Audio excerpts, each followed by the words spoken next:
Hey man.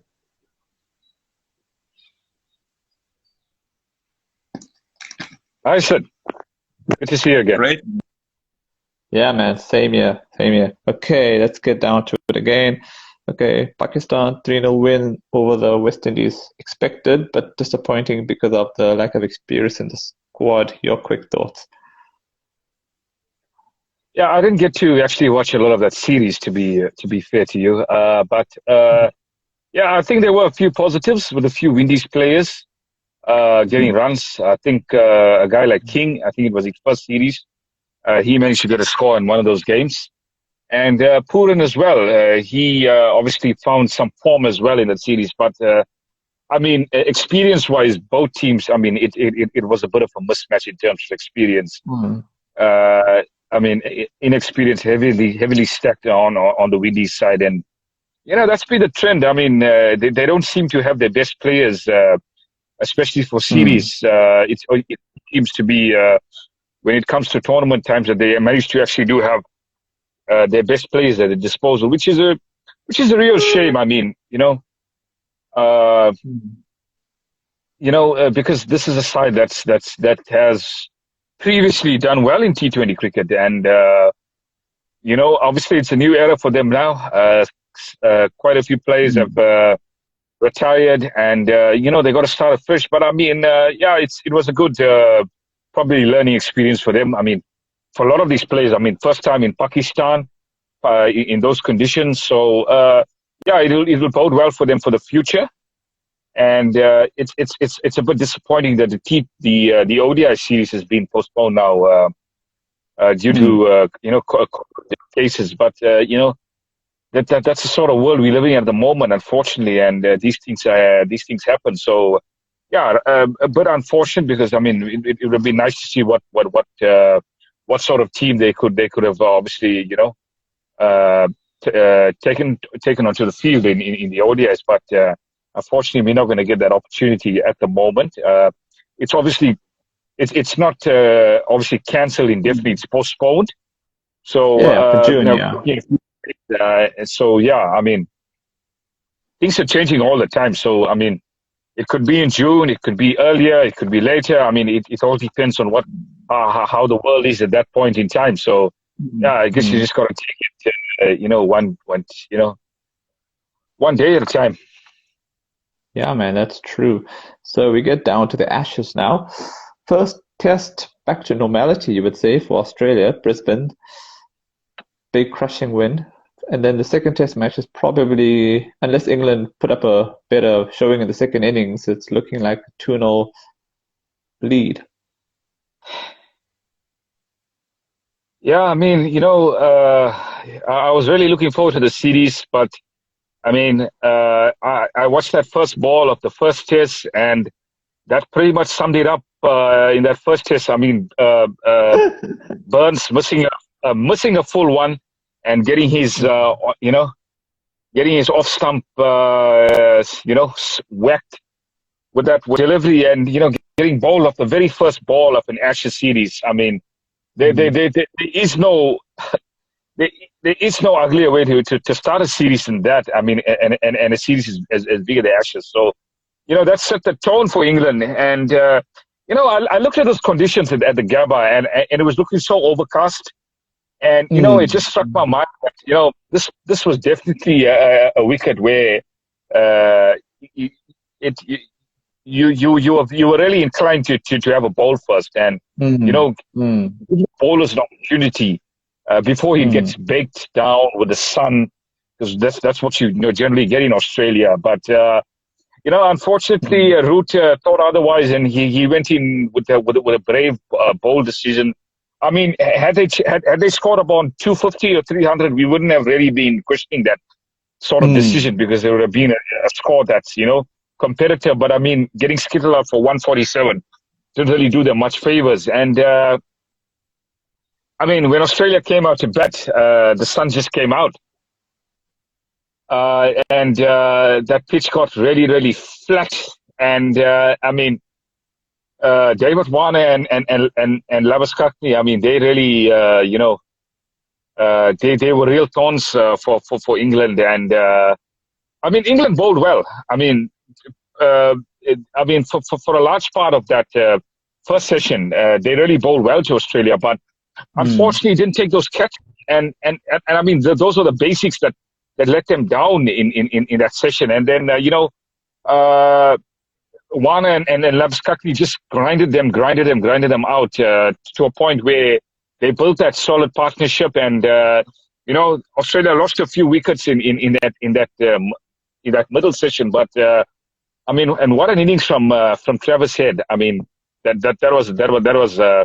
was some hundred. Mm. It was really something to you know to obviously silence the critics, I would say, because I mean there Mm. were question marks about him being aside, but I think he blew that away with that hundred. He silenced the critics there, and I mean England had no answers. I mean this was a guy that was scoring at a runner ball or better than a runner ball, and I mean in test match cricket that was crazy, and they just couldn't contain him. And after Mm. building that first innings lead of 275, I mean, it was a long way back, and Mm. yeah, I mean, it proved to be the case. It's just that the batting at the moment is looking so thin. I mean, you've got two Mm. players at the moment that are really standing up, and those are Root and Malan. But I mean, Mm. even though they are standing up, it's about capitalizing and obviously converting that 50 into 100, and that's where you win test matches. I mean, you're not going to win test matches Mm. scoring half century. You can keep your team in it, but I mean, to actually go on and win the test match is quite a tall order. And yeah, I Mm. think that's where they thought the moment. And yeah, I mean, there's a few players in that side that's places are really being questioned at the moment. And yeah, I mean, just looking at the second test, I mean, nothing's really much changed. The bowling has been really, really, I'd say, pretty One dim- predictable. yeah, one You've gone dimensional. in with a, Yeah. even, I mean, you didn't play Leach because I mean Leach got smacked around at the Gabba. I mean the Aussies really, I mean that was their game plan to go after Leach, and they really took him out of the attack, and just took him out of the series, I would say, Mm. and they don't have that confidence in Leach, and yeah, I mean this weekend at the Adelaide Oval, I mean it just seemed like all these bowlers are just bowling 120, 130. There's nobody really banging in to the wicket, and that is exactly what you need in Australia. You just feel like England. I mean, they're missing a trick, really. Yeah, I mean, this was definitely a game that Wood could have played. I think it was a bit of a blunder to play Anderson and Broad together. You could have played either one of them, but they ended up playing both of them and dropped Wood. But I mean, Wood has had his issues with injury Mm. in the past, and but I mean, you 1-0 down in the series, you gotta go, full go. Yeah, I mean, it was. I think probably they were giving those batters that they really failed in the first test another chance. But yeah, it's proved to be the case here that some of them are really found wanting in this lineup, and they really need to rethink. Who really needs to come into that third test lineup, because I mean a guy like Burns is really struggling. I mean up the order, he's really not getting. He's really not contributing at all. And what you expect from an opening batsman is a platform, and Mm. Pope, he's got his problems. He's really got his problems with spin, especially with Lyon bowling off spin. And I mean you would think an English batsman would equipped at playing off spin, but I guess he's trying to dance his way down the wicket, and try and what you call impose himself on the bowlers. But that's not how Test cricket is played. You got to grind down the opposition, and that's how Labuschagne and Warner showed England how to get it done, and to an extent it was Root and Malan this morning. But I mean, if you take those two away, there's really not much in the cupboard at the moment for this England side. So they really need to rethink their strategy. And there's a few players that places are really up for grabs. I would say that opening partner pair. I mean, Hamid has been okay. He hasn't really got the big score, but he's occupying this crease, so I would say he'd probably be given another stint. But I mean, Burns is one that very, his place could come into question, and Pope as well. So those are the two players that really are, there's warning signs for them at the moment. And I think if England want to make a comeback in the series, because it's looking quite dire at the moment in the second test as well, if somehow they can get themselves out of this hole and try and get a draw. But I don't know how far-fetched it is at the moment, given where Australia are at this stage, and they're so ahead of the game, and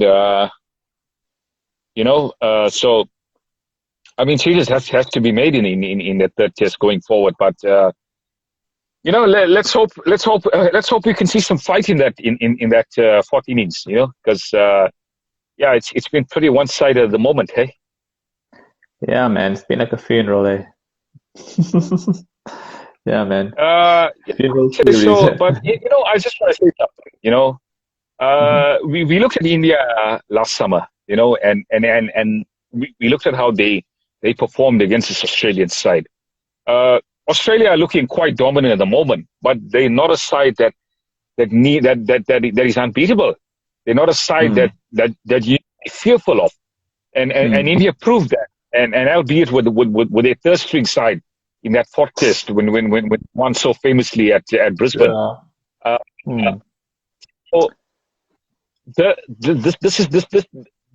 the thing that I don't get with this England side at the moment is there doesn't seem to be any application in terms of the batting, and that's where they're really falling short. If they could post those 300s and above, they could at least compete with this Australian side. But at the moment, I mean, 200 and some, not really going to get you very far in this in test match. Not going to get you in a winning position. So that's where they're falling short. And I think that bowling attack as well. It's too English-like. It's sort of a attack that can work well in England, but definitely not in Australia.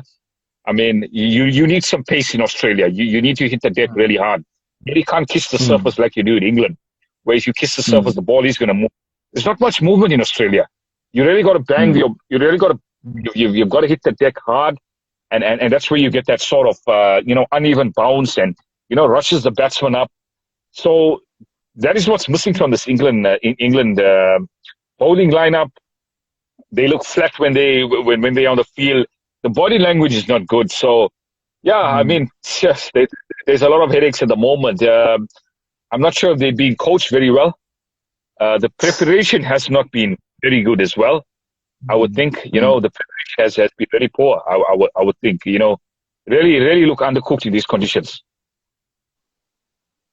Yeah, man. I think they're just mentally frail, eh? So I'm not really surprised that they are in this predicament. So, well, I mean, we talk about being surprised. I mean, I think the last thing that we expected was Australia to run away with the series, the way it's been. I mean, I expected Australia to be dominant, but I didn't expect them to be this dominant. Where it's been pretty much one-sided.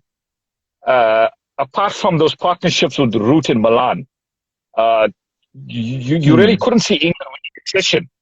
And I mean, they've won probably, I'd say, 2 or 3 sessions in these 2 test matches so far. So, I mean, that's where it is. I mean, I just want to give you a stat. I think Milan and Root, I think they've scored like 300 runs for the loss of 2 wickets, and those were their partnerships, right?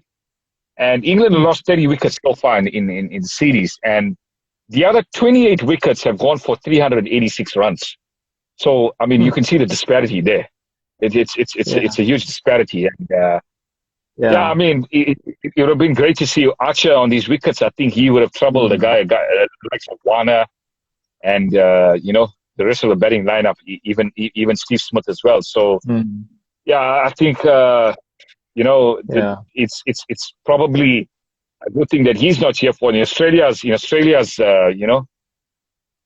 position. But I mean, this series is has looked pretty one-sided, and I've been a bit disappointed in the way England have really approached it, especially with the bat. It's been disappointing to watch. Yeah, and you know what? I guess if there's any positive, at least Steve Smith hasn't even. I mean, I guess the sad thing for England is that once Steve Smith hits form, I think, yeah, that would be more misery for them. That's the only consolation. They've at least got Steve Smith out Yeah, early. absolutely. Yeah, I mean, it's all about selection at the moment, and I think they haven't got the selection right in the first two tests. I mean, the Yeah. first test they got it woefully wrong. I mean, Mm. they should have played Broad or Anderson, and in the second test they got it wrong again by playing both of them. I think there really was a need for Wood on this wicket because that's where they're lacking. They're lacking that bowler that can bowl 140 clicks. So I mean, it just goes to show. I mean, England and New Zealand are probably in the sort of same boat. They are two teams that from come from conditions at home where the ball swings a lot. So they don't really produce bowlers that hit the deck that hard. Like, Mm. Mm. you're not going to get that express pace. And I think this is where Indian cricket has really improved a lot, where they've got those bowlers that can bowl 140 plus. They've got 3 or 4 bowlers in their team that can bowl 140 plus. And that's such an advantage away from home. Having that sort of pace, especially in a place like Australia. Because, I mean, if you don't have pace, you're not going to win much in Australia. And, I Mm. mean, I don't think the Proteas would have been competitive had they not had Dale Steyn in that lineup those many years ago Mm. when they won famously in, down under, and it's just that Yeah. pace that troubles you in Australia is what England are lacking at the Yeah. moment. And of course, they Mm. don't have a quality opener as well, which is disappointing. Yeah, man, it's pretty sad, eh? Okay, so I just saw this article now with Pujara. He's saying that he's backing the fast bowlers to give India a maiden test series win in South Africa. And KL Rahul is actually the vice captain for the series because I think Rohit Sharma is injured, which makes the series a bit interesting now. I think it makes it a bit more even because I think if Rohit Sharma was playing and Jadeja was playing, I would have definitely still made India their best chance of winning here. But I think it's a bit even, Stevens. What are your thoughts? Yeah, I mean, I really can't wait for the series to begin. I mean, we really need to see some good hard cricket, and I mean, the Ashes hasn't delivered so far. It's been really one-sided, so I'm Yeah, hoping for man. some competitive cricket, and Hmm. I think we're gonna get it. I think we're gonna get it. SA versus India in a week's time, Boxing Day, Centurion. Hmm. Love it. I can't wait. And I mean, you know. Prior to India, obviously, arriving in SA, I think a guy like Rohit is going to be a major miss for them especially up the Hmm. order because Hmm. he scored some valuable runs this year and especially in Hmm. England. Hmm. Uh, so he's really going to be a major blow for them. Yeah. But yeah, I mean, talking about those pace attacks, I think they match each other quite well. I think India have pace and. I think the home side has pace as well. I mean, you got the likes of Hmm. Rabada, you got the likes of Yeah, yeah. Dampier. There's a few other paces that have obviously uh, come into the side. Olivier, a very controversial pick, Yeah. but I'm actually happy in a way he's there because he's a guy that can rush the batsman, and he was so potent in that Pakistan series. When Pakistan toured here in 2019. So was it 2018, 2019, somewhere around there? He was actually unplayable. So yeah, I mean, it's good to see him back in the setup. And Hmm. yeah, I mean, this is an exciting series. I think both teams have a lot to prove. I think the Proteas have a lot to prove as well because I mean they they haven't had much Test cricket in this year, Mm. and I think with the bowling attack, this sort of evens things out. It's obviously down to who bats better, and Mm. yeah, look, I mean, India's batting lineup is quite experienced. I mean, we can't deny Yeah. that, and the Proteas. Yeah. Uh, I think we've been talking about this for a while, that they're in the sort of rebuilding phase, but Yeah. I think we need to stop talking about that now. And, Mm. I think these players have had enough experience. I think it's time for them to prove what they're Mm. made of. Mm. There are a few new faces in the side, but there's also a lot of experience as well. I mean, the guy likes of Elgar. I think Markram, I think he's a much improved batsman. Ever since he toured in the subcontinent, he went to Pakistan Mm. and he scored that 100. And Mm. I think he'll back himself in home conditions to do well. And it all depends. I just hope my favorite player gets a chance. Kyle Verreynne. I'd love to see him Oh yeah. in I'm fights. sure he will. I'm Yeah, sure he I will. think I think he deserves a chance, and Mm. I think he's a very good counter-attacking batsman, and it's something that would light up a test match. And there's always going to be pressure on Bavuma. I think this is a series that he really needs to step up, because Yeah. if he doesn't, I think there's really going to be pressure on the selectors to make a decision with him. So I hope for his sake that he performs, and Mm. it's a good series all around. But having said that, I mean, I can kind of get what Pujara is saying in terms of India's pace attack. I think this is probably their best. I would say this is their best bowling lineup they bring into SA. Say in the past, if you had to go back in history, I'd say for the past 30 years, it's probably their best bowling lineup that they bring into to SA shows. But I do feel SA. I mean, they really know how to bowl on these wickets, and if they get Mm. that sort of wicket Mm. that's going to assist them, they could be a Mm. handful for the Indian batsmen. So it's going to be a close series, no doubt about it. But I just kind of edge.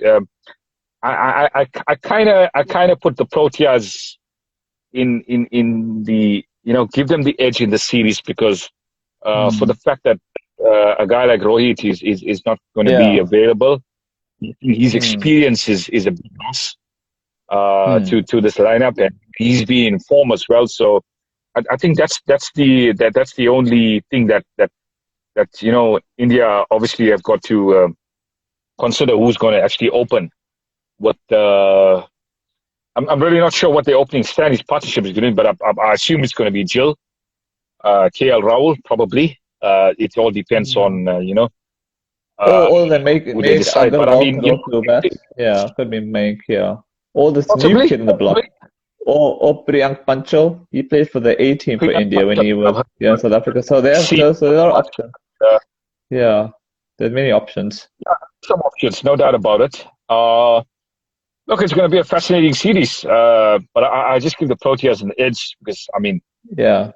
Yeah. they're just all on these wickets, and a guy like Nokia, I think this is the sort of season. This is going to be his breakthrough season, I feel, and I think he's got the pace to trouble any batsman in the world, Yeah. albeit the Indian batsman. He's got the pace to trouble any batsman. So yeah, Nokia is going to be a handful. Rabada, we always expect big things from Rabada, and he generally comes good. And and Giri, he's going to be fresh. He's going to be ready to go. So and there's a lot of depth in the fast bowling department for SA. I think I spoke about Olivier, and then you've got Marco Janssen, and there's also a guy like Glenton Stierman as well. So that played in the SAA squad. So yeah, I mean there's a lot of reserves in terms of fast bowling. So the Proteas are well taken care of there, and Yeah. yeah, I mean this is going to be an interesting series, but. Yeah, I expect the Proteas to edge this one. You know, By how much? uh, By how much? say 2-1. I'd say 2-1. Or, you know, you don't really get a lot of draws in SA. Yeah. You really have a series where, the pitches are generally not that flat. They assisted the bowlers quite a bit. And if there's any sort of,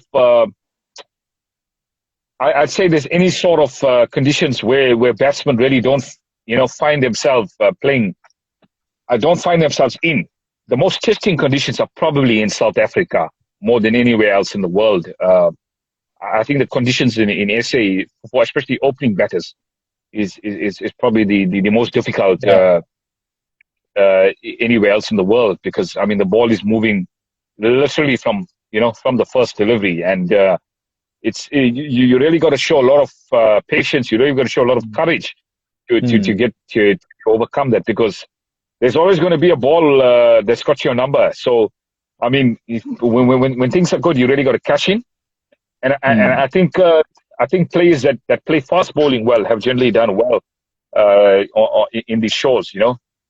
Guys like Kohli. I think Pujara's done well. In the past as well. Rahane. And yeah. Okay, but I don't think he's got a century. So I mean, success has been few and far between, especially from this Indian side. You've got to admit that. So yeah, this is a big series for them as well. I'd like to know your prediction, but yeah, mine is either 2-0 or 2-1 to SA. Then I know I said initially you were bullish. You said 3-0 and then 2-1. You were like, you were kind of mixed,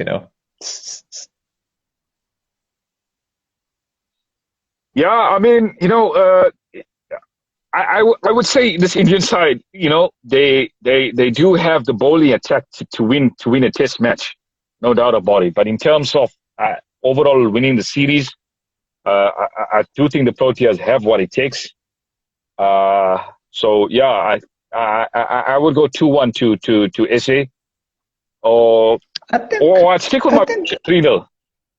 Okay, all right, fine. I'll hold you on to that 3-0. I would be, before I comment on that, I know India don't have a warm-up match, so that's a bit of a disadvantage towards them. It reminds me of the last time they came here to South Africa. They didn't really want warm-up match. They had to do their own, so that could go against them. So yeah, I would probably have to agree with you. I mean, the edge is with South Africa, but I also do feel this is India's best chance to win in South Africa. So I do think if they lost 3-0, I think they should hide their heads in shame.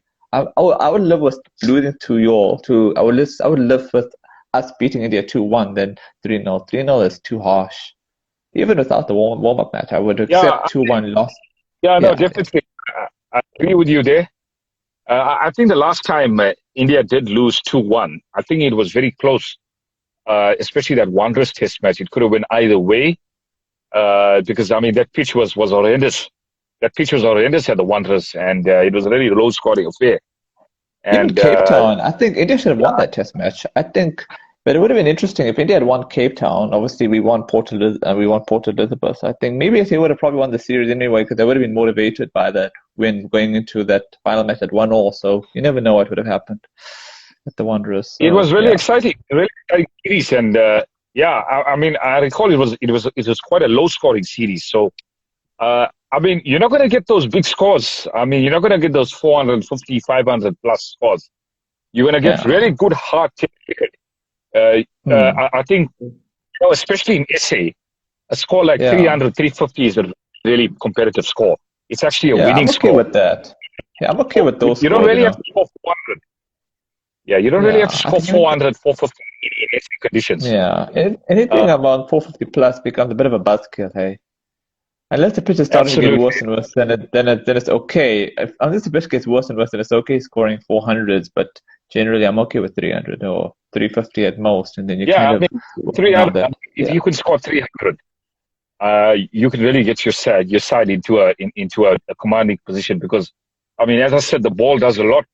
The ball does a lot in SA conditions. It swings, it seams, it bounces. It's very unique to anywhere else in the world. I mean, like what you see in Australia at the moment, the pitches are flat.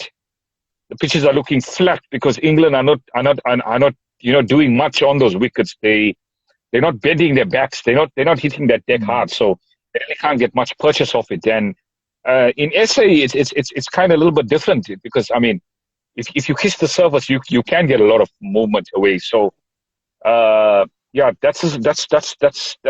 I think that's the one thing that's really unique with pitches in SA as opposed to Australia, where I think 120, 125, you're really not going to get much purchase.